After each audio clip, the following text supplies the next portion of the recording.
As educators, we're constantly seeking ways to improve our teaching and to support the diverse needs of our student populations. This can be especially challenging in asynchronous classroom environments.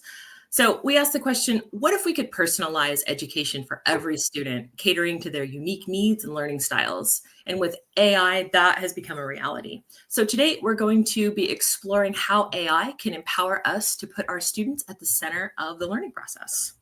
Welcome, everyone. It's great to be with you. Thank you so much for joining us. Want to share a little bit about some of the exciting research that we've had the privilege of being part of. As many of you are aware of, there has been a lot of discussion and dialogue around the use of AI tools from an ethical perspective. And so as university administrators, we've been grappling with that to say, okay, how do we ensure that we're preparing our students for career success? So that's one of the highlights of LAPU, is that our goal is to prepare students to really hit the ground running in whatever profession they're going to be in. And so for one of the particular programs we have, it's a Bachelor's of Arts in Applied Psychology. And the applied means it's not a research degree, it's application. And so in that particular degree, it's even more critical for us as an institution to be preparing students for career success. So one of the research articles that we're working on is looking at generative AI. And so the study is going to really examine the importance of equipping mental health professionals in training with the knowledge and skills needed to navigate AI-driven tools, ensuring that they're competent in leveraging AI to support their clients, while also nurturing students' spiritual and emotional well-being. And so from the Lit Review, we're seeing that in the field of mental health counseling, that there's a number of AI generative tools that clinicians are beginning to use. And so the curriculum design process, what we have done is we begin thinking through different ways of doing that. And so for example, one way of doing that is looking at AI characters. So I'll give you an example. When we, in the field of psychology, in most programs, we have some type of practicum to prepare students for working with the population. And so for us, in some of those classes in the past, we haven't had the opportunity really for our students to work with children, for example, right? Just because it's an at-risk population, we're not going to expose training clinicians to working with children. So the thinking here is, by using AI characters, we can develop an AI character that is in fact the child, and the student can go back and forth with that AI character and really learn the clinical skills that they need to learn while not putting any population at risk. So that's one of the things we're exploring right now as part of this article, is using these AI characters and what that looks like. And then the advantage for students too in that is that they don't necessarily have to find someone to do the interview with. And so a real practical tool, just one example of how we can integrate generative AI into our curriculum, again, in hopes of giving students the ability to work with these tools and to ultimately be familiar with them. So when they do go into their profession, it won't be a learning curve. They'll have been familiar with the tools.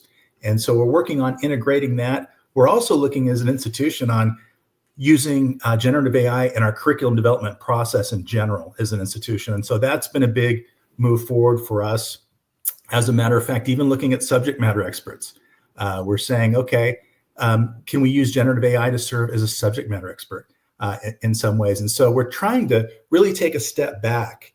And as faculty, the other piece of this too is that if we're going to be training students to use the tools, we have to become more familiar with the tools as well.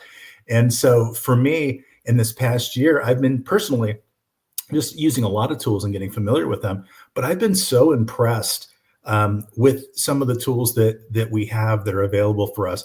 As academics, it's a game changer. It's almost like, I remember, the calculator came out, and the calculator was a game changer for mathematics. This almost feels, as we look at generative AI, it's almost like a calculator for words.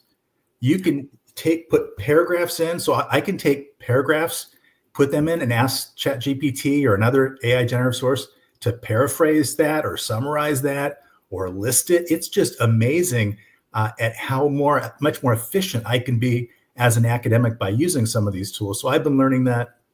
in this past year, and then trying to share that with my students too, to provide them with those tools. Yeah. So back to what you were saying about the character AI, can you just speak a little bit more about how other sort of examples about how that's being used? I know that we were using that in our Psych 460 motivation class for motivational interviewing. So can you talk a little bit about how LAPU is sort of training these character AIs to serve these sort of different roles? Absolutely. So, and that's part of the design process. And we have this group that works behind the scenes to make sure that I should clarify that when I talk about this, it's not just Chat GPT. This is us integrating in the curriculum and the content into the characters. And so by doing that, what ultimately we're doing is we can also safeguard the student experience to some extent as well by integrating that in on the back end. And so there's a lot of work that goes in behind the scenes to I guess training or augmenting is the right word. We're doing augmentation, and with that training and augmenting, ultimately the hope in that is that we really do prepare students. And so another class is our interviewing techniques class that we offer, and that class is really focused on the practical application. So students interview one another and they're engaged in a lot of that. And so another example is we use something similar in that class where students may not have had the opportunity to connect with another student to do the interview. So we began piloting that as an alternative option for students. And we're just trying to assess and find ways to quantify the impact of that and the difference that it makes. But it's been a useful tool in situations where the student may not have had an option to connect with somebody else, or it might have been last minute or things didn't work out, to say, hey, here's another option for you that you can connect with. Yeah. And one of the unique things about what we're doing, as you say, it's not just using a ChatGPT or a Google Gemini. These are specifically trained or augmented for the individual courses. Yes. So the course assistants that they use for a psych class would not be the same as for a history class or a comm class or a public health class. So it really gives students that like individually tailored education. Because I know, as you and I were talking about yesterday, in this sort of world of instant gratification, that students have an expectation of sort of instantaneous feedback, and professors can't always do that because, especially with our student population, they're working full-time jobs. They're often not working until midnight, 1 o'clock in the morning, and that's challenging because as a professor you can't be on call 24 hours a day, whereas these teaching assistants that we have can do that. So can you talk about how using these sort of teaching assistants that we have, how has that freed up your time and better used your time, would you say? I've been using, so I teach an intro to psych class that I've been teaching for years, term after term after term, every 8 weeks.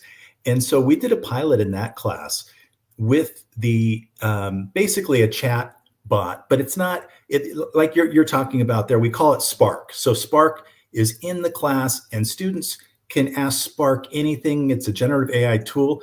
But as you pointed out, Kristen, it basically, when I connect with Spark in the class and I pose a question, I almost feel like I'm talking with the publisher or the author of the text, because it's not just sharing, it's not just pulling from Google. It's very different. It's pulling from the content that we've delivered in the class. And so what I ended up doing is I was trying to explore the class and say, how could this provide a benefit? Well, every term, students really struggle with applying theoretical models. And so in psychology, we apply a developmental approach, and we apply these different approaches and models. And so I would oftentimes get emails from students saying, I'm not quite sure how to apply the model or what that looks like. Well, now I had the opportunity to say, well, why don't you check with Spark? Have a dialogue with Spark about that. And so students did. And I would say, make sure you go back and forth at least 5 times. What I mean about going back and forth is Spark that we created doesn't just answer the question, it poses additional questions. So for students engaging with Spark, it's not like they're on their own doing this. Spark is actually asking them a follow-up question. And so it becomes a really rich dialogue. And it's surprising, even for me, Yeah. about how it really kind of meets that need and that gap. So oftentimes students will do that, and then I'll say, "Hey, let's have a conversation now." And at that point, since they've already had an opportunity to work with Spark and have some of that dialogue, they come into the conversation with me already at a higher level. And so it just makes better use of my time as a faculty member to be able to engage with students who have already kind of grappled with the issues. Another thing that I found is that for some of our students, there's different ways of learning. And for some of our students, one of the things that they say, and we've got this for a long time as an online institution, many students say, well, so much of it's is reading and writing, and I want to learn in different ways, and I want it to be more dynamic. And so this is a great way of doing that, because now instead of just reading something, what they're doing is they're engaging with the Spark, and it's more dynamic. And I think it's a generational thing too, Kristen. For many of our students, they're familiar with Google, and they have a question, they put it into Google and they get a response. Yeah. And so I think for those digital native students, it's just really simple and convenient. And so the feedback that I've gotten as I've done that pilot is the students have all come back and say, wow, that was really a great resource. That was really helpful. It helped me to see things in a different perspective. And so that's been great. The one thing we have had concerns around for students using the technology is also around plagiarism. Mm-hmm. And so that's the other piece. We talk about the ethical component of that. We want to teach students how to use these tools in an ethical way. And so one of the things we say at LAPU is that we want students to give credit where credit is due and all that they do. And so that's kind of our fundamental.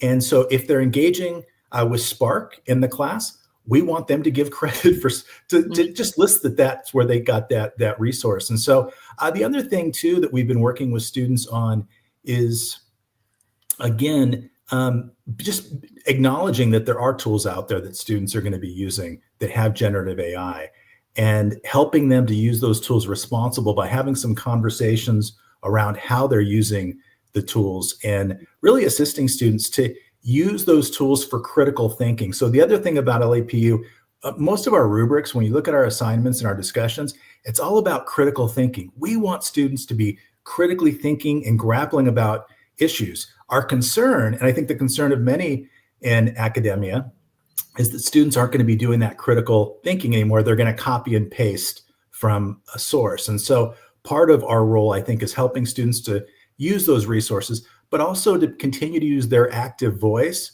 and to contribute, and to be really paraphrasing and grappling with all the different resources that they're finding. Yeah, definitely. And that sort of speaks to, one of the things that you had mentioned earlier is this idea that, that there are safeguards that we put in place. So again, unlike a normal, ChatGPT kind of thing, that the way that these are trained and the way that these are augmented, allows for us to put safeguards in place, so that if a student says to our Spark, like, hey, write an essay for me, it's not going to do that for them. But instead, I like to think of it as almost like digital office hours. It's almost like taking the place of what would happen if in a brick and mortar institution, a student walked into your office hours and said, hey, Dr. Brewer, I don't understand, this particular concept. Can you explain it to me? You're exactly right. And I think one of the things we found too, Kristen, I teach in the social sciences, but we also are doing this in mathematics. And for some of the math courses, one of the concerns from faculty was that students are going to use this to get the answer, and they're just going to put the answer in. And so we've had to train a little bit, or augment a little bit differently with some of those tools, so that it does not respond with just the answer. And so that's been another learning for us as well, with some of our content and some of our courses that might be more heavily focused with quizzes, is thinking through, okay, if we're using that quiz, are students really going to be, doing the work? And again, continuing to focus on critical thinking, which even means that we may need to take a step back in our design process and think things through. I'll give you another example of that. In the social sciences, one of the things we've talked about as well is students using their own active voice and finding unique discussions. So we're looking at our discussions as well. We don't want to do a broad discussion that you could pull from any resource. We want to tailor it to the student's experience. So we're trying to more customize and tailor our discussions so that we get the students, because again, we want to hear their active voice. We certainly do not want them just copying and pasting into a discussion. And so that's a piece of it too, is how can we augment or change those questions in a way that it helps the students to really share their story and personalize what they're sharing. Yeah, and I think that's right. Like the advent of sort of AI really forces us as educators and as instructional designers to look at how we're creating assignments, right? Like you really have to ask yourself, well, what is the student learning objective here? Yes. And if, and how do I create a better assignment? So again, quizzes, as you say, like that, what is that really demonstrating? What is that really, is that demonstrating learning? Is it demonstrating durable learning? Is it demonstrating, as you said, critical thinking? So again, how are we, being challenged to create better assignments that, so it's not that we're trying to game the system and trying to be better than our students and say, oh, how do we keep them from cheating? But it's more, how do we make better assignments that are really going to assess what we want to assess and assess that learning? Yeah, it's really about critical thinking, I think. Again, Kristen, thinking through our rubrics too, and changing some of our rubrics potentially to focus more on that critical thinking component as well, because again, our focus, how students find information. There's so many different generative AI tools out there, and so for us as an institution, we're not saying no, don't use those tools, because we know our students are going to need to be familiar with those tools to be successful in their careers. That's what all the research is pointing to, and so rather we're saying, okay, we know that you're going to be using these tools. Let's help you. Let's partner with you to make sure that you're doing it ethically and doing it in the right way. And then let's tailor our curriculum, like you're pointing out, Kristen, so that it aligns with that. Right. That students do have those opportunities to engage in that critical thinking and that learning. Yeah, I just remember, I'm old enough to remember back in the day when, when instructors used to tell us, don't use the internet. You can't use any internet sources, and how the advent of the internet just revolutionized the way that teaching and learning was happening. And I think we're seeing that again with AI. So nowadays, you would never as an instructor say, don't use the internet, right? We were just taught how to use the internet and how to use it, as you say, like ethically and responsibly, and still keep our own, privilege our own education with that. So yeah. That's a great example, Kristen. Just thinking about how the internet has revolutionized everything that we do. And I think generative AI is along the same lines, Kristen. From everything I'm reading and I'm looking at, it is going to revolutionize everything we do in a similar way that the internet did. Yeah. And so we're just seeing dramatic changes across different disciplines, and it's been fascinating to watch. And in higher ed, we typically tend to be a little bit slower at adopting technologies. Definitely. Yeah. So we're also trying to look to other companies and partnering with them. Like Nectar is an example. We're partnering with other organizations in order to do some of this the piloting that we're doing, because they're a little bit ahead of higher ed. And so we're just trying to keep up with the curve. Our hope is that some of the things that we're doing might be helpful for other faculty and administrators at other institutions that are grappling with how do we integrate generative AI. Our hope is that this might be helpful. We do a lot of different pilots, and then we spend a lot of time looking back and trying to quantify the impact that it had. And so evidence-based practice is big at LAPU. And so we want the evidence. We want to say, okay, how do we know that really made a difference or had an impact? And so we've got a number of studies that we're doing to quantify that better. Yeah. And one of the things that I appreciate about what LAPU is doing also is the fact that things move very fast here.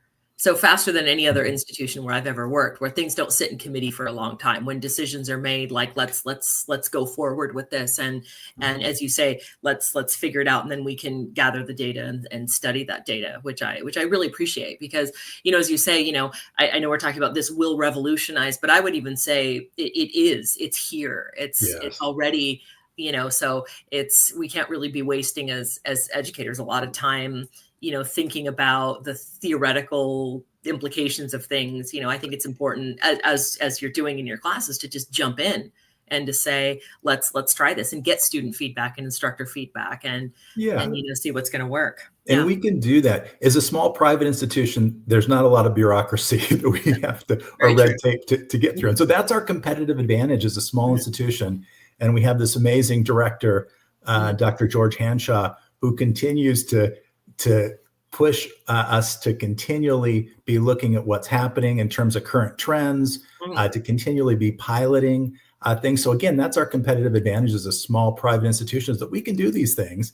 Yeah. And again, our hope is that as we begin piloting these things and sharing what we're learning, that might be helpful to other institutions as well as they begin to grapple with these Yeah. same issues. And I think our students really benefit because, as you pointed out earlier, we have programs that are very vocational. Mhm. We don't have a lot of the sort of more theoretical philosophy degrees and Yes. history degrees. It's really geared towards vocation and geared towards that practicality. So using Spark as we do allows for students to get hands-on experience in a way that is not practical to do in person.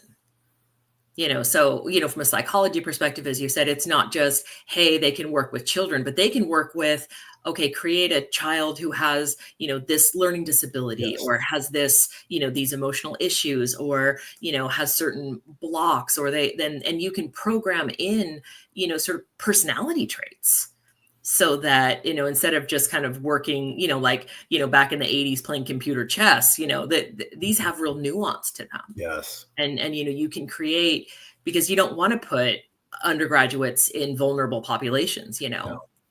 So um yeah, so this is given a really great opportunity, I think, for students to get a practical hands-on experience in a way that they normally would not be able to do. Absolutely. And kind of going back to that internet example, Kristen, we want our students, when they come out of our program, we want them again to be familiar with the current tools and be prepared for career success. And by doing this, I think we are benefiting our students. And that was the critical crux of the discussion was, okay, what's the best for our students? And Mhm. at LEP, the other thing is we attempt to be radically student-centered in all we do. And that just means when we're making decisions, we put students first and say, okay, well, what's going to impact the student? And then we go from there.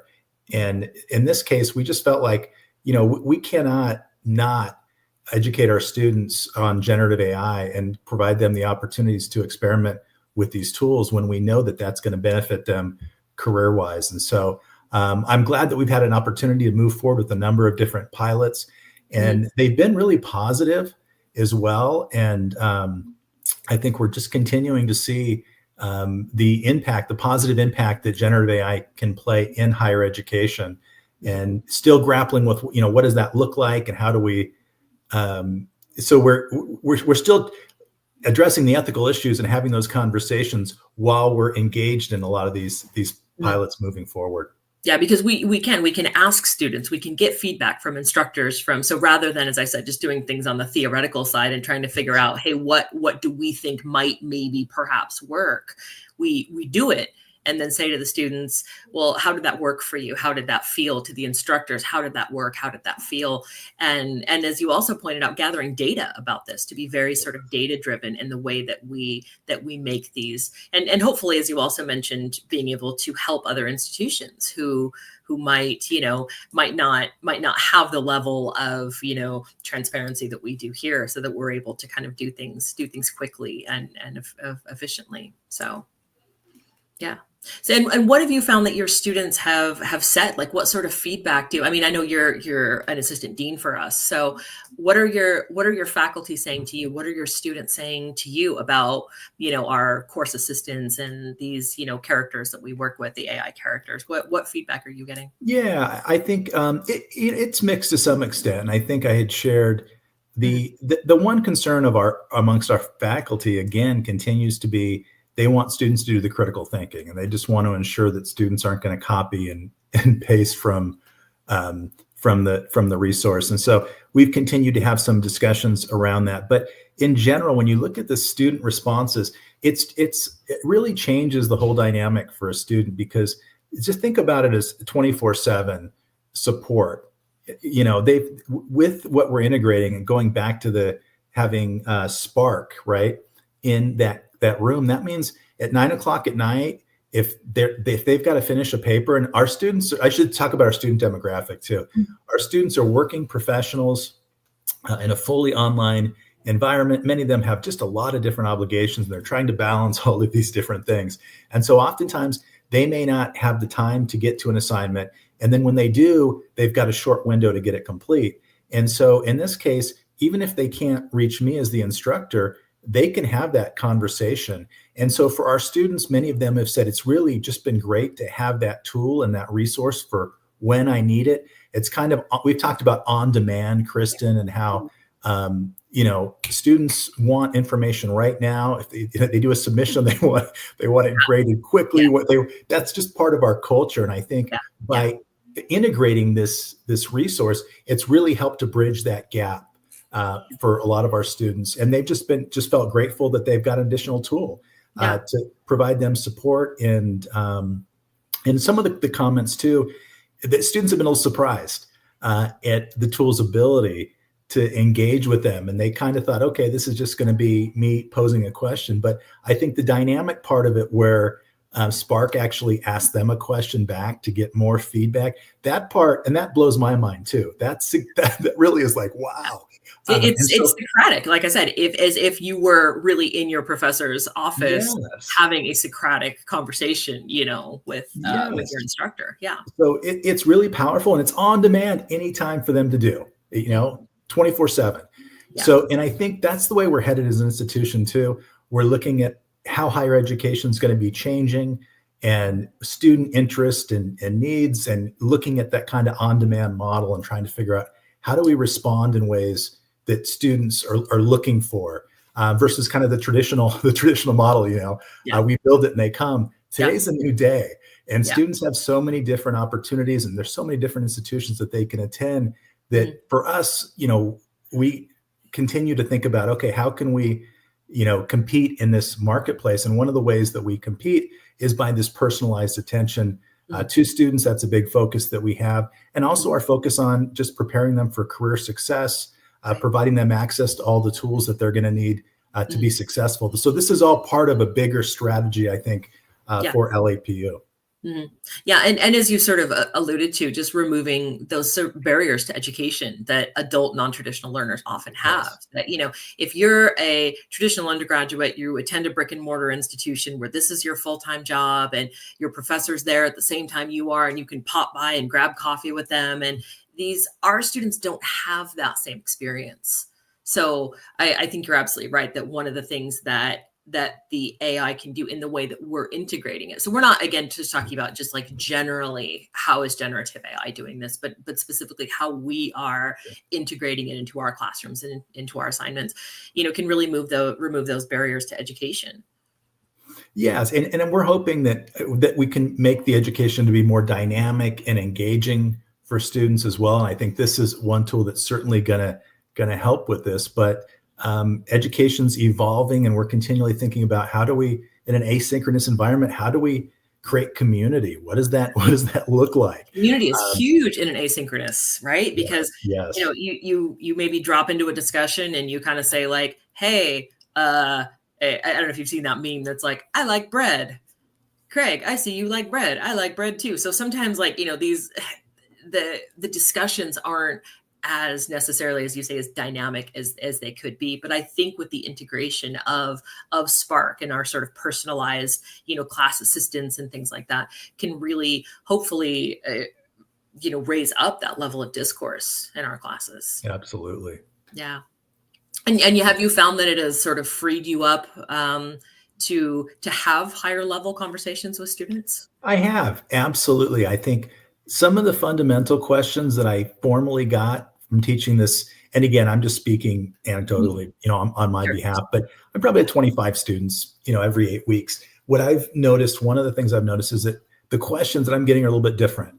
And so formally, I would get, I would say kind of some questions that anyone could answer. And the timing of something, the requirements of an assignment, those are going away. And now I'm getting bigger questions where students are actually having some of those dialogues and grappling with it and saying, okay, this is what I'm struggling with. And as a faculty member, that's just amazing, because it means they've already done critical thinking. They've already grappled with the issue. And now I get to come alongside of them at that point. And so it allows me, from a timing perspective, just to be able to rely on another source on the fundamentals for students. Right. And then when it gets to a higher level, I can be available and we can have some of those discussions. So it doesn't replace the instructor at all, but it augments, or, it's just an additional resource and support, I think, moving forward to just help balance that and provide students with quick responses to easy questions. And on the bigger questions, the deeper philosophical questions, then I see those. It's like, okay, let's spend some time to connect. But for me, it's really a blessing, because I'm not starting at kind of the very beginning with students. Oftentimes now, they've already done some of that work, and so they're already aware of some of the concepts before we even have a discussion. Yeah, I like to think of it as like grocery delivery services or grocery pickup, right? That you have more time to really think about the cooking and the creation of a meal when you're not having to spend the time walking through a grocery store. And so it just speaks to this larger in our society, hopefully automating some of the more mundane tasks so that we are freed up to be able. So again, I push back against people that say, oh, AI is replacing higher level thinking. AI is replacing, critical thinking. And I would say my hope is that no, it's the opposite, that this can now free us up as instructors to be able to have, because again, you're not answering, 25 emails of saying, wait, when's this due? Where do I submit this? Because hopefully that's something that they can ask their online course assistant. And in a way that also removes the shame also, because they're like, oh my gosh, my professor already explained this to me. I don't want to ask again. But there's no shame, right? Because if they're like, this is such a fundamental concept, I don't want to ask my professor. I'm going to feel dumb if I ask my classmates or if I ask my instructor. But it removes that shame. And It again, does. levels that playing field. That's a great point, Kristen. And they can ask. And even when they're talking to me, I think a lot of students are fearful about asking a question that might be perceived as a dumb question. Yeah. Well, with this generative AI tool, they can ask anything that they want, right? Yeah. And have that dialogue freely. And so I think that that's also really significant, because again, traditionally in higher ed, there's this power dynamic, and students don't always feel comfortable sharing those questions. And so what a great resource to be able to say, you can ask whatever you want. And it's not going to impact the student. Their concern is if they ask the instructor something, now I'm going to think different of them. With this tool, there's no impact on how they might be perceived by the instructor. So I think that's another significant strength. Yeah. And obviously with like adult learners, these are professionals in their own fields. These are not, an 18-year-old who was in high school last week. These are people who are managers at their jobs. They're respected in their jobs. So it's such as you say, a power shift to feel like I'm not used to not knowing what I'm doing. I'm not used to not being competent in my field. And maybe I'm not going to ask the question because I'm embarrassed about the fact that I should know this, but I haven't been in school in 10, 15 years. And I don't remember how to be a student. So I think that those little things like that, being able to just without any shame, without any judgment, being able to interact with like an online teaching assistant like that, like we have integrated into every one of our classes. And for those of you that are not at LAPU, our Spark, our online teaching assistant, as I said, which is specifically trained, augmented for each individual class. And it shows up every week in their kind of weekly overview. It's right there. So it's just, constantly reminding students, hey, it's here. And it's here to help you and to support you. And and I think it's really making a difference. Yeah. And one of the things that we've done as well, Kristen, just part of it's just partnering with our faculty too, and helping them to become more familiar with the tools so that they're comfortable encouraging our students to use those tools. So at LAPU, for the last 2 years, we've had so many professional development training opportunities, and they've all been geared towards really AI, because that is the hot topic of our time. That's the conversations our faculty want to have. We ask our faculty, what can we talk about in this upcoming professional development? They continue to come back with, we want to learn more about AI and the impact that it has on students. They want to talk about the ethical concerns that they have. So we've been working to create those spaces for our faculty to have those discussions as well. Yeah. And we found that our faculty can, have reported back like, oh, yes, I think AI is really important. Yes, I think it's great. But then faculty report that they don't use it themselves a lot. Yes. Because I think in academia, there is a certain stigma attached to using AI yourself. Right. Because you're like, oh, yeah, but I have a doctorate. I don't need to use AI. So even removing some of that, the stigma that's associated with. And we can model that too, Kristen. I'm thinking our chief academic officer, Dr. Wayne Herman, on a big report that we had, he used generative AI to summarize it.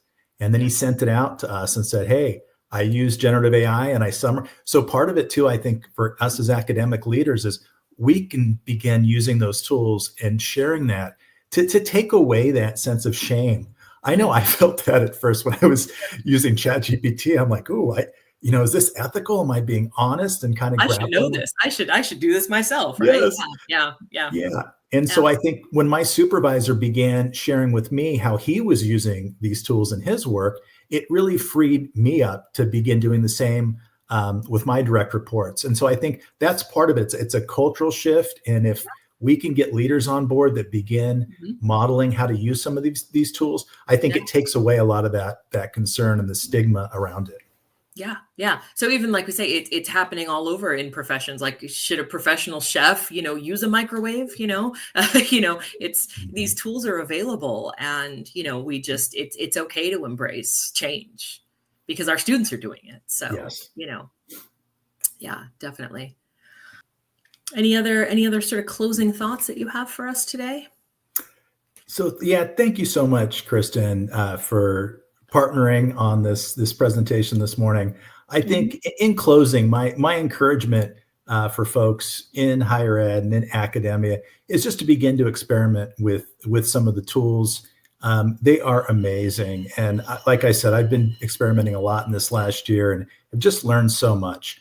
And again, I just encourage you to do the same and to partner with us as an institution too. LAPU is always looking to partner with other institutions as we begin piloting some of these things. So if you're interested in doing a pilot or talking with us about some of these pilots, we'd love to have those conversations with you and to connect with you.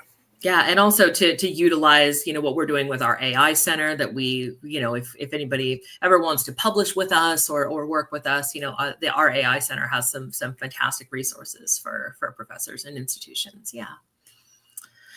All right. Okay. Well, thank you again, Dr. Craig Brewer, so much for your time today. And I look forward to, to talking with you in the future. Great. Thank you so much, Kristen. I hope everyone has a great day. Yeah. Thank you, everybody. All right. Bye.